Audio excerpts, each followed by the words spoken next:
রাসূলিল কারীম। সমস্ত প্রশংসা মহান রব্বুল আলামিনের জন্য।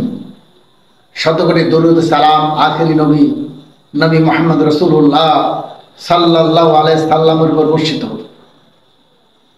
সম্মানিত উপস্থিতি, আল্লাহ সুবহানাহু ওয়া তাআলা একটি গুরুত্বপূর্ণ সূরা নাযিল করেছেন। সেই সূরাটির নাম হলো সূরা মাউদ। এই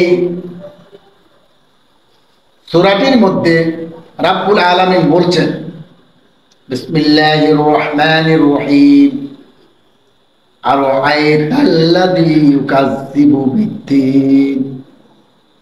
তুমি কি দেখো ওই সমস্ত লোকদেরকে যারা দিন সম্পর্কে মিথ্যাচার। কাযযাব মানে মিথ্যুক। তাহলে দিন সম্পর্কে মিথ্যা প্রচারকারী আছে, দিনের নামে প্রচার করে কিন্তু দিন প্রচার করে না, মিথ্যা প্রচার করে। কে বলছেন? আল্লাহ বলছেন ইউকাযযিবু বিদ্দীন, দিন সম্পর্কে মিথ্যা প্রচার। ফাযালিকাল্লাযী ইয়াদুরুল ইয়াতীম। এবার বলতেছেন তারা তো ওরা কারা? যারা এতিমদেরকে ঘাড়ে ধাক্কিয়ে দেয়, এতিমদেরকে লাঞ্ছিত করে, এতিমদেরকে বঞ্চিত করে, এতিমদেরকে অবহেলা করে, মারতেও দ্বিধাবোধ করে না।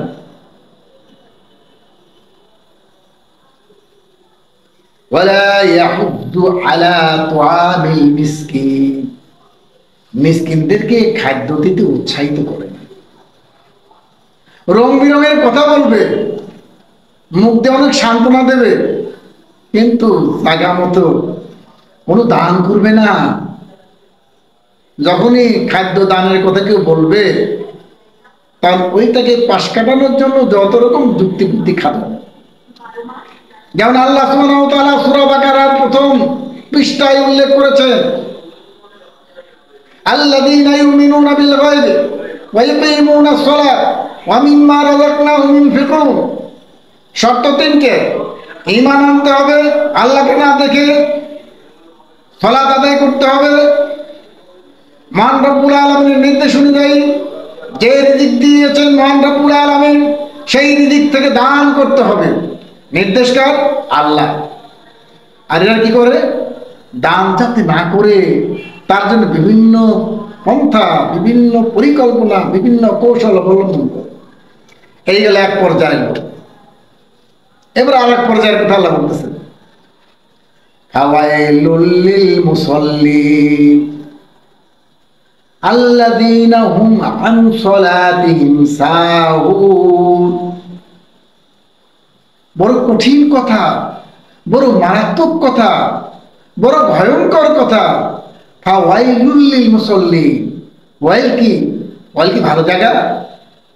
ওয়াইল হলো সবচাইতে যন্ত্রণাদায়ক জায়গা, সবচাইতে বিপজ্জনক জায়গা, সবচাইতে কঠিন শাস্তির জায়গা, সবচাইতে নোংরা জায়গা, সবচাইতে জঘন্য জায়গায় ওয়াইল।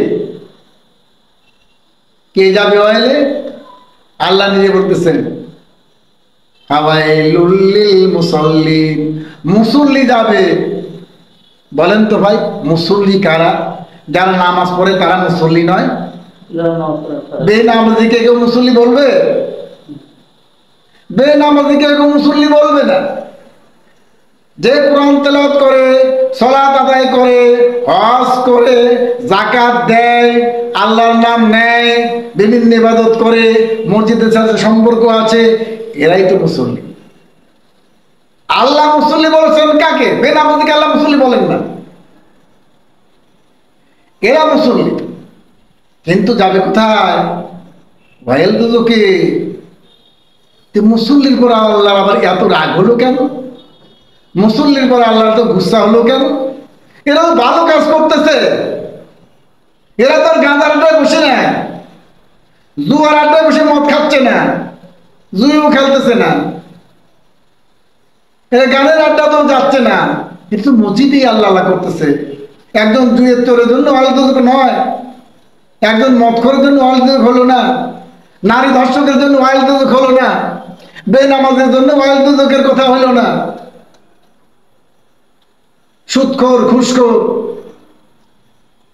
এদের কথা এখানে বলা হচ্ছে না, ওয়াইলদেরকে যাবে বেপর্দা বেহায়ে, এদেরকে ওয়াইলদের কথা বলা হলো না, বলা হলো কার কথা? খাস করে নির্দিষ্ট করে ফাওয়াইলুল লিল মুসাল্লিন। এটা আমি বানায় বলছি না, আল্লাহ কোরআনে বলেছেন, সূরা মাউনের মধ্যে বলেছেন। এটা চিন্তা করতে হবে, এটা ভাবনা করতে হবে, এটা বোঝার চেষ্টা করতে হবে। যেখানে জান্নাত এবং জাহান্নামের অনেক বড় ডিফারেন্স, ভুল করলে জাহান্নামে যেতে হবে কোটি কোটি বছরের জন্য। আর এই ভুল থেকে যদি আমি বাঁচতে পারি তাহলে জান্নাত আমার সারা জীবনের জন্য। এত বড় ব্যবধান আর এত বড় মারাত্মক কথা, এটাকে আমাদেরকে যাচাই করতে হবে না, বাছাই করতে হবে না, বোঝার চেষ্টা করতে হবে না যে এই কথাটা আল্লাহ, এই কথার কোনো পরিবর্তন হবে না কোনোদিনও, এই কথা অপরিবর্তনযোগ্য। তাহলে বুঝতে হবে আমি যে সালাত আদায় করতেছি, আমার সালাত আল্লাহ কবুল করবেন কিনা এটা আমাকে যাচাই করে দেখতে হবে। যেমন রাসূলুল্লাহ সাল্লাল্লাহু আলাইহি ওয়াসাল্লাম বলতেছেন, তোমার সালাত হয়নি, ও সাহাবা আবার সালাত পড়লেন, রাসূল বলে তোমার সালাত হয়নি। ও আবার সালাত আদায় করলেন, রাসূল বলে তোমার সালাত হয়নি। সাহাবা বলেন, ইয়া রাসূলুল্লাহ, আমি তো এর চাইতে ভালো সালাত জানি না। আল্লাহ রাসূল দেখায় দিলেন সালাত কিভাবে পড়তে হবে, কিভাবে সালাত আদায় করতে হবে। এই জন্য আল্লাহ বলেছেন, আল্লাযীনা হুম আন সালাতিহিম সাহুন, নিজ সালাত সম্পর্কে উদাসীন। ও মুসল্লি, তুমি যে সালাত আদায় করলে, আল্লাহ রাসূল কি বলতেছেন? সাল্লু কামা রাআইতুমুনি উসাল্লি, তুমি সালাত আদায় করো আমি নবী মুহাম্মদ রাসূলুল্লাহ সাল্লাল্লাহু আলাইহি ওয়াসাল্লাম যেমন করে সালাত আদায় করেছি, আপনি কোন নবীর তরিকা অনুযায়ী সালাত আদায় করেন? বিখ্যাত পণ্ডিতদের নামে মানুষ দল বানায়, বহু বছর পরে এসে মাযহাব মানা ফরজ করে। যুক্তিবাদের যুক্তিতে তাই ৭৩টি ফেরকা হয়, ফেরকার মাঝে লক্ষ্য গুরু ৭৩-এর বাইরে নয়। ৪০০ হিজরির পরে যত ইসলামী দল সৃষ্টি হয়, তার আগে সব মুসলিম ছিল, আহলে হাদিস পরিচয়। বহুত দলিল রয়েছে, বহুত প্রমাণ রয়েছে, বহুত গ্রন্থ রয়েছে। যত ইসলামী দল আপনারা বানাইছেন ৪০০ হিজরির পরে এসে, ৪০০ হিজরির আগে যান, সমস্ত মুসলিম আহলে হাদিস পরিচয় ছিল। কিতাবগুলি দেখেন, কিতাবুল ফিরিস, তারিকুল বাগদাদ, উসুল ইতিকাদ, এরকম বড় 50 প্রকার কিতাব পাবেন এই ৪০০ হিজরির মধ্যে। যে সমস্ত লেখকরা লিখে গিয়েছেন যে আহলে হাদিস সঠিক দল, এরা জান্নাতি দল, মুসলিম সব আহলে হাদিস ছিল। এখন আপনি বলছেন মুসলিম পরিচয় দিতে হবে। এই ৪০০ হিজরির লোক বুঝে নিতে খালি মুসলিম পরিচয় দেওয়া লাগবে? ইখতিলাফ উম্মতি সাবওয়া সালাসুনা ফিরকাতান কুল্লুম ফিন্নার ইল্লা মিল্লাত ওয়াহিদা। আল্লাহর উম্মত সবাই মুসলিম, কিন্তু ৭৩ প্রকার কেন? ৭২ প্রকারে যাবে জাহান্নামে। ৭২ প্রকার নামাজ পড়ে না, তারা সালাত আদায় করে না, তারা সিয়াম পালন করে না, তারা কোরআন তেলাওয়াত করে না, জালসা করতেছে না, মাদ্রাসায় পড়াচ্ছে না, কোরআন খতম দিতেছে না, কিন্তু আল্লাহ সুবহানাহু ওয়া তাআলা ঢালাওভাবে বলে দিলেন কুল্লুম ফিন্নার, সবই জাহান্নাম ইল্লা মিল্লাত ওয়াহিদা, একটা দল ব্যতীত। সে দল কোনটা? ইহদিনাস সিরাতাল মুস্তাকিম, সিরাতাল মুস্তাকিমের দল। আপনি সিরাতাল মুস্তাকিমের দল রাসূলের সাহাবাকে পান না, রাসূলের সময়কার সাহাবাকেও পান না, তাবিঈদেরকেও পান না, তাবিঈদের নামে পরিচয় দেন না, মুহাদ্দিসগণকেও আপনি পান না। সিরাতাল মুস্তাকিমের দল আপনি বিখ্যাত একজন পণ্ডিতের নামে দল বানায়, শুধু তার নামেই নয়। যেমন বিখ্যাত পণ্ডিত আবু হানিফা রাহমাতুল্লাহ আলাইহি, আবুল মানে কি? পিতা। হানিফা কি? হানিফার পিতা। হানিফাকে আরে পিতার নাম কি?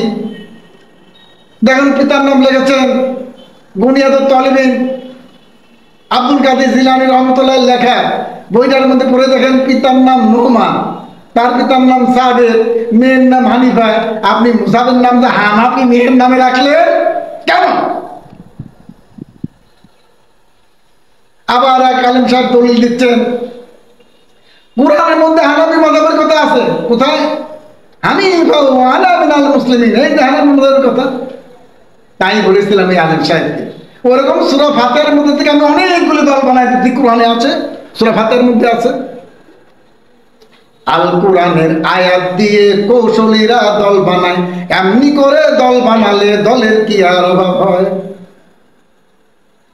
তা সম্মানিত উপস্থিতি, রাসূলুল্লাহ সাল্লাল্লাহু আলাইহি ওয়াসাল্লাম বলছেন পরিষ্কার কথা, আবু সাঈদ খুদরি, যুবকদেরকে শিক্ষা দাও আহলে হাদিস বাদানা। ইমাম শাফি 22 হিজরির জন্ম, তাজকিরাতুল হুফাজ গ্রন্থের মধ্যে তার পরিষ্কার বক্তব্য রয়েছে, সাহাবাগণ সবাই আহলে হাদিস ছিলেন। ইমাম আবু দাউদ রাহমাতুল্লাহ আলাইহি, তিনার জন্ম 200 হিজরি। তিনাকে জনগণ জিজ্ঞাসা করলে তিনিও পরিষ্কার বলে দিয়েছেন আহলে হাদিস জান্নাতি দল। ওই সময় রাফিজি, খারিজি, শিয়ার আমদানি হয়েছিল। সাহাবাগণ, মুহাদ্দিসগণ এই রাফিজি, খারিজি থেকে নিজেদেরকে আহলে হাদিস পরিচয় দিয়েছেন। এখন আপনি আল কোরআনের আয়াত দিয়ে বিভিন্ন দল তৈরি করেন, ইসলামের দোহাই দিয়ে বিভিন্ন দল তৈরি করেন, এই অধিকার আপনাকে কে দিয়েছে? সমস্ত ইসলামের যত দল সৃষ্টি হয়েছে 400 হিজরির পরে সবই মানব রচিত। আর সেই মানব রচিত দল করেন, মানব রচিত সালাত আদায় করেন, নিজেকে মুসল্লি বানাইছেন। ওই জন্য আল্লাহ পরিষ্কার বলে দিয়েছেন আওয়াইলুল লিল মুসাল্লিন, মুসল্লিদের জন্য হয়। কেন? আল্লাযীনা হুম আন সালাতিহিম সাহুন, তারা নিজ নামাজ উদাসীন, তারা নিজের সালাতটা রাসূলুল্লাহ সাল্লাল্লাহু আলাইহি ওয়াসাল্লামের সঠিক সূত্র গ্রহণ করে আদায় করতে পারে নাই। তারা যার যার মাযহাবের ফিকহ অনুযায়ী সালাত আদায় করেছে, যা সম্পূর্ণ মানব রচিত সালাত, যা রাসূলুল্লাহ সাল্লাল্লাহু আলাইহি ওয়াসাল্লামের সালাতের সঙ্গে মেলে না। শাফি মাযহাবের লোক ফিকহে শাফি থেকেই তারা সালাত আদায় করে থাকেন। অনেক মাযহাবের লোক বুকে হাত বাঁধেন। কেন বাঁধেন? তার মাযহাবের ইমাম সাহেব বুকে হাত বেঁধেছেন, সেই জন্য বাঁধেন। রাসূলুল্লাহ সাল্লাল্লাহু আলাইহি ওয়াসাল্লাম বেঁধেছেন, সেই জন্য বাঁধেন নাই, নামাজ বাতিল। এমনি ভাবে রাসূল যেভাবে সালাত আদায় করলেন আপনি ঠিক সেইভাবেই করলেন। কেন করলেন? আপনার ইমাম সাহেব করেছেন, সেই জন্য। আপনি রাসূল অনুসরণ করেন নাই। আল্লাহ বলেন ওয়া মা আতাকুমুর রাসূলু ফাখুযু, রাসূল থেকে যেটা পাইলে সেটা তুমি গ্রহণ করো। কিন্তু আপনি রাসূল থেকে গ্রহণ না করে ইমামের মাধ্যমে গ্রহণ করুন, যেহেতু আমাদের ইমাম করেছেন, ইমাম করেছেন। আর এক ইমাম সাহেব কি বলেছেন? তার কোনো কিতাব নাই। যেমন ইমামে আযম আবু হানিফা রাহমাতুল্লাহ আলাইহি বলেন অমুক কিতাব আনবে, সেই কিতাব, এই কিতাব। ইমাম আবু হানিফা রাহমাতুল্লাহ লিখিত কোনো কিতাব কোনো মাদ্রাসায় পড়ানো হয় বা কোথাও লাইব্রেরিতে পাওয়া যায় এমন আমার জানা নাই, খুঁজে দেখেছি। অনেক আলেমকে জিজ্ঞাসা করছি, ইমামে আযম আবু হানিফা রাহমাতুল্লাহ নামে যে আপনারা মাযহাব মানে পরিচালনা করতেছেন, মাদ্রাসায় ওনার কি কিতাব পড়ানো হয়? তা পড়ানো হয়। কি পড়ানো হয়? হেদায়াত, কুদুরি, উসুল, শরীফের সমস্ত পড়ানো হয়। লেখককে আবুল হোসেন, জন্ম কবে 511 হিজরিতে। লেখককে আবুল হোসেন, জন্ম কবে 462 হিজরিতে। অনেক পরে সেই ইমাম আবু হানিফার নামে কিতাব লিখেছেন। কোন কিতাব থেকে লিখেছেন, আবু হানিফার কোন বক্তব্য কোন কিতাবে ছিল, ওনার লিখিত কোনো গ্রন্থই আমরা পাই নাই খুঁজে।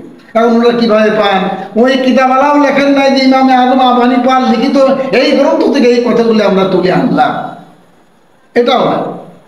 অথচ আবু হানিফার নামে চালায় দিচ্ছেন, সম্পূর্ণ মানব রচিত।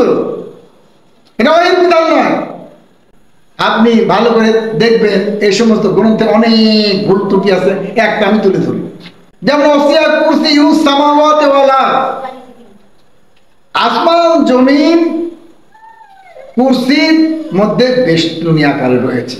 আসমান জমিনকে আল্লাহর কুরসি বেষ্টনী করে রেখেছে এবং এই কুরসিটা রয়েছে আরশের উপরে। তাহলে কুরসি যখন আরশে চলে গেল, আসমান জমিন কুরসির নিচে, তাহলে আসমান জমিন আরশের উপরে চলে গেল। এরপর কুরসির উপরে আল্লাহ বসে আছেন। তাহলে আল্লাহ বসে আছেন কুরসিতে, আসমান জমিন কুরসির নিচে, তার নিচে হলে আরশ। আমরা মানুষ জনগণ সব আরশে আছি।